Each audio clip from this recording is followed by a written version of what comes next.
بسم اللہ الرحمن الرحیم۔ السلام علیکم۔ ہمارے چینل کو سبسکرائب کریں اور ویڈیو کو اینڈ تک ضرور دیکھیے، شکریہ۔ بیٹے، ایک رشتہ آیا ہے تمہارے لیے، اگر تم کہو تو اسی سنڈے کو بلا لوں کھانے پر۔ میرے بارہا ریجیکٹ ہو جانے کی وجہ سے ممی بھی مجھ سے نظریں چرانے لگی تھیں۔ میں ہر بار انہیں وارن کرتی آئندہ کوئی رشتہ پارٹی اس گھر میں قدم نہ رکھے، مگر ہر بار وہ مجھے ہیلے بہانوں سے ان کے سامنے آنے پر مجبور کر دیتی۔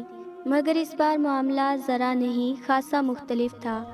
شایان کی اتھاہ مہربانیوں کی بدولت مجھے اب کسی رشتے کی طلب نہیں رہی تھی۔ ممی، میرے پاس ان چیزوں کے لیے وقت نہیں ہے، پلیز آئندہ ایسی کوئی بات میرے سامنے مت کیجیے گا۔ میں نے انہیں ٹالنا چاہا۔ سچ پوچھیں تو شایان کی ان حرکتوں کی وجہ سے میں لاکھ دکھی سہی، مگر مجھے اس بات کا دلی اطمینان تھا کہ اب کم از کم مجھے کسی رشتہ پارٹی کے سامنے آ کر چائے پیش نہیں کرنا پڑے گی، کوئی مجھے ریجیکٹ نہیں کرے گا۔ دیکھو بیٹی، اس رشتے کو طے ہی سمجھو۔ جن لوگوں نے تمہارا رشتہ مانگا ہے وہ تمہیں پہلے ہی یونیورسٹی میں دیکھ چکے ہیں، صرف رسم کرنا باقی ہے۔ رشتے کی قبولیت کے یقین پر ممی نے پاپا کو مجھے راضی کرنے کی ذمہ داری سونپ دی۔ ان کے سامنے میں ہمیشہ ہی ہتھیار ڈال دیتی۔ شایان تاحال اس معاملے سے بے خبر تھا۔ رشتے والے آ گئے اور مجھے پسند کر کے ممی کے ہاتھ میں لڑکے کی تصویر تھما گئے، کیونکہ لڑکا ملک سے باہر تھا۔ کھانے کی ٹیبل پر ممی نے شایان سے اس بات کا تذکرہ نہایت خوشی سے کیا۔ یہ سن کر اس کے تاثرات میں جو بدلاؤ آیا تھا وہ میرے لیے بہت پرلطف تھا۔ اس کی سفید رنگت سرخ پڑ گئی تھی، مسلز تن گئے تھے، حسیلی نگاہیں مجھ پر ڈالیں۔ میں یکدم ہی اسے ستانے کے موڈ میں آ گئی اور دانستہ بولی، ممی وہ لوگ لڑکے کی پک بھی تو دے گئے تھے، وہ بھی تو شایان کو دکھائیں۔ حالانکہ وہ پک تاحال میں نے خود بھی نہیں دیکھی تھی، نہ دیکھنے کی ضرورت محسوس کی تھی۔ ابھی دکھاتی ہوں۔ ممی تصویر لینے اٹھ گئی۔ پاپا اور فرحان کی موجودگی میں وہ مجھے گھورنے کے سوا اور کیا سرزنش کر سکتا تھا۔ ممی تصویر لے کر آ گئی۔ لڑکا تو واجبی سا ہے، مگر انکم ٹھیک ٹھاک ہے، اپنی ردا کے لیے ٹھیک رہے گا۔ ممی نے زیر لب کہتے ہوئے تصویر شایان کے ہاتھ میں تھما دی۔ اس نے لامحالہ ایک نظر تصویر پر ڈالی، بے ساختہ نخوت سے بولا، یہ لڑکا ہے ممی، اس سے بد شکل انسان آپ کو اور کوئی نہیں ملا۔ ساتھ ہی اس نے حقارت سے تصویر ٹیبل پر اچھال دی۔ مجھے دکھائیے۔ میں نے تصویر اٹھا کر دیکھی۔ وہ واقعی بہت معمولی صورت تھا، شایان کے پیروں کی دھول بھی نہیں تھا۔ اس طرح کے بے شمار رشتے ممی ٹھکرا چکی تھیں، مگر اس بار شاید انہوں نے مجھ سے جان چھڑانے کا فیصلہ کر لیا تھا، جب ہی دل پر پتھر رکھ کر ہاں کر دی تھی۔ چلے گا ممی، بس آپ جلد از جلد شادی کی تیاری کریں۔ میں بدستور شایان کا تماشا دیکھنے کے موڈ میں تھی، اسے جلانے کے لیے دانستہ بولی، مگر شایان کو تو لڑکا پسند نہیں آیا۔ ممی شایان کو بالکل حقیقی بیٹوں والا درجہ دیتی تھیں۔ شایان کی ناپسندیدگی میں وہ یہ رشتہ کیسے کر سکتی تھیں؟ مایوسی سے بولی، شادی میری ہونی ہے یا شایان کی؟ آپ جلد از جلد مجھے رخصت کرنے کی تیاری کریں، ایسا نہ ہو کہ یہ رشتہ بھی ہاتھ سے نکل جائے۔ میں شایان کے ستے ہوئے چہرے کی جانب دیکھ کر دانستہ بولی۔ وہ ابھی کچھ کہنے کے موڈ میں تھا کہ اچانک مجھے زوردار ابکائی آئی اور میں سب کچھ چھوڑ چھاڑ کر واش روم کی جانب لپکی۔ ممی میرے عقب میں آئیں۔ کیا ہوا بیٹے؟ وہ میرا منہ صاف کرنے لگیں۔ یوں ہی جی متلا گیا تھا، متلی ہو گئی۔ میں کلی کے بعد لمبے لمبے سانس کھینچ رہی تھی۔ ممی مجھے دوبارہ ٹیبل پر لے آئیں۔ میری متلی نے شایان کے تاثرات بدل کر رکھ دیے تھے۔ اس کے چہرے کی اذیت اب فتح کی نوید سے مسکراہٹ میں بدل گئی تھی۔ اس نے اطمینان سے کھانا کھایا اور اپنے کمرے میں چلا گیا، مگر میرے لیے کھانا زہر ہو گیا تھا۔ ہر شے کو دیکھ کر مجھے متلی ہونے لگتی۔ چند دن یہی کیفیت رہی۔ سب کے درمیان بیٹھتے ہوئے خوف آنے لگا۔ مجھے ممی کو سب کچھ بتا دینا چاہیے۔ ہر متلی کے بعد میں پکا فیصلہ کرتی، مگر عمل درآمد کرنا میرے لیے ناممکنات میں سے ہو جاتا۔ ایک روز شایان مجھے تنہا پا کر میرے قریب آیا۔ تم نے ابھی تک ممی کو کیوں نہیں بتایا؟ تم سے بات نہیں ہوتی تو میں کر لوں، وہ بولا۔ وقت تیزی سے ہاتھ سے سرک رہا تھا، مجھے اس بات کا مکمل احساس تھا، مگر اتنی بڑی بات گھر میں کیا طوفان لا سکتی ہے، اسے اندازہ نہیں تھا۔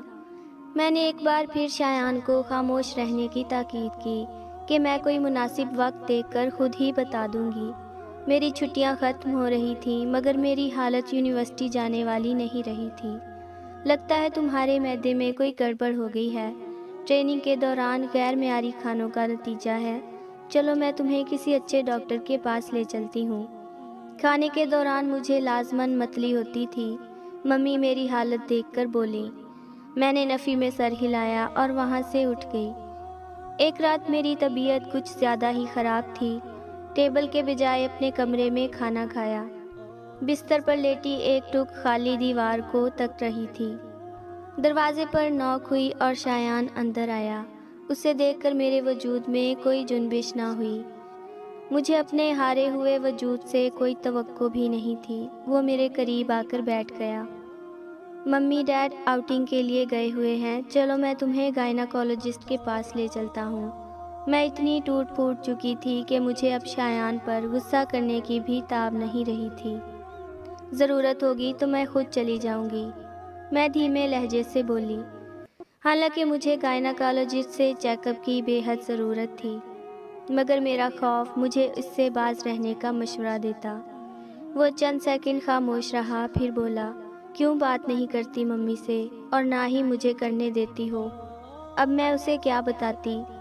دراصل مجھ میں بات کرنے کی ہمت ہی نہیں۔ وہ دراصل میں تمہارا آئی ڈی کارڈ اور پاسپورٹ لینے آیا تھا، تمہیں ساتھ لے جانے کے لیے ڈاکومنٹس بنوانے ہیں۔ میں شکست خوردہ تھی، ہمتیں بھی جواب دے گئی تھیں، اس کے ہمراہ جانے میں ہی عافیت سمجھی۔ میں بوجھل سی بستر سے اتری، الماری سے آئی ڈی کارڈ اور پاسپورٹ نکال کر اس کے حوالے کیا۔ الماری بند کرنے کو تھی، مجھے زور کا چکر آیا۔ شاید مجھے بروقت نہ سنبھالتا تو یقیناً میں فرش پر ڈھہ جاتی۔ ساتھ ہی متلی شروع ہو گئی۔ وہ مجھے سہارا دے کر واش روم لے گیا۔ جب تک میں نے منہ نہ صاف کر لیا اس نے مجھے تھامے رکھا، پھر دوبارہ بستر پر لٹا دیا۔ وہ میرا لحاف درست کر رہا تھا کہ ممی اچانک کمرے میں آئیں۔ شایان تم یہاں؟ ان کا لہجہ نارمل تھا۔ ممی دل سے شایان کو اپنا بیٹا اور میرا بھائی مانتی تھیں، اسی لیے میرے کمرے میں اس کی موجودگی پر کوئی اعتراض نہیں ہوا۔ وہ ممی ایکچولی ریدا کی طبیعت خراب تھی، پوچھنے آیا تھا ڈاکٹر کے پاس لے چلوں۔ اس کے لہجے کی بد اعتمادی اور دل کا چور صاف محسوس ہو رہا تھا۔ تو چلی جاؤ نا بھائی کے ساتھ، میں تو کہہ کر تھک گئی، کسی کی تو مان لو۔ ممی میرے قریب آ کر مجھ پر جھکی۔ دیکھو رنگت کیسے ہلدی کی طرح پیلی پڑ گئی ہے، وہ بولیں۔ شایان باہر چلا گیا، ممی میرے قریب بیٹھ گئیں۔ دل چاہا ممی کو سب کچھ صاف صاف بتا دوں، مگر دل گھبرا کر ہچکولے کھانے لگتا۔ بے بسی کی حالت میں میری آنکھوں میں نمی اتر آئی۔ اگلے روز ممی نے میری ایک نہ سنی اور مجھے لیڈی ڈاکٹر کے پاس لے گئیں۔ لیڈی ڈاکٹر نے میرا مکمل چیک اپ کیا اور ممی کو میرے ماں بننے کی خوشخبری سنا دی، جسے سن کر وہ دنگ رہ گئی۔ کڑی سوالیہ نظروں سے میری جانب دیکھا۔ میں ان کی نظروں کی تاب نہ لا کر ندامت سے نگاہیں چرانے لگی۔ میڈیسن کا پرچہ ہاتھ میں تھامے ہم وہاں سے بوجھل قدموں کے ساتھ نکلے تھے۔ گاڑی سٹارٹ ہونے کی دیر تھی کہ ممی مجھ پر برس پڑی۔ کس کے ساتھ منہ کالا کر کے لوٹی ہو؟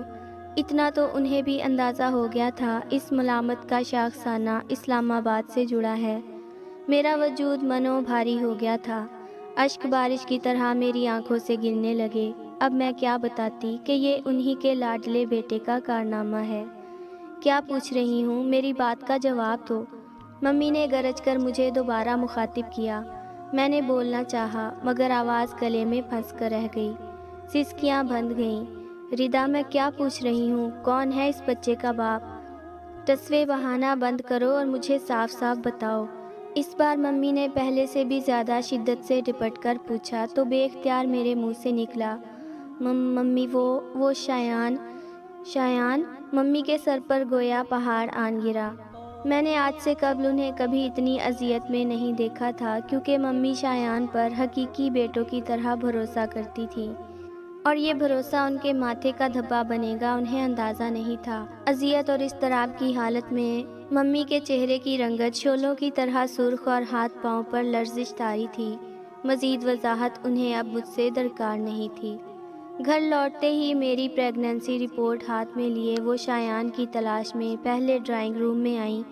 اسے پاپا کے ہمراہ ڈرائنگ روم میں موجود دیکھ کر دہکتے ہوئے ان کی جانب بڑھیں اور ایک زوردار تمانچہ شایان کے منہ پر رسید کیا۔ شایان کو تو وجہ سمجھنے میں دیر نہ لگی، مگر پاپا ہڑبڑا کر اٹھ کھڑے ہوئے۔ کیا ہوا بیگم، کیا ہوا؟ آپ کے اس گھٹیا خبیث بیٹے نے میری بیٹی کے ساتھ زیادتی کی ہے اور وہ اس کے بچے کی ماں بننے والی ہے۔ اس آستین کے سانپ کو ابھی اور اسی لمحے گھر سے نکالیں۔ اب میں اس کے ناپاک وجود کو مزید برداشت نہیں کروں گی۔ میں نے پہلی بار ممی کو شایان پر اتنا غصے کرتے دیکھا تھا، وہ بھی اس قدر کہ میں ممی کے پہلو میں کھڑی تھر تھر کانپ رہی تھی۔ شایان نے مجھے ایسی نظروں سے دیکھا جیسے یہ سب میں نے پری پلان کیا ہو۔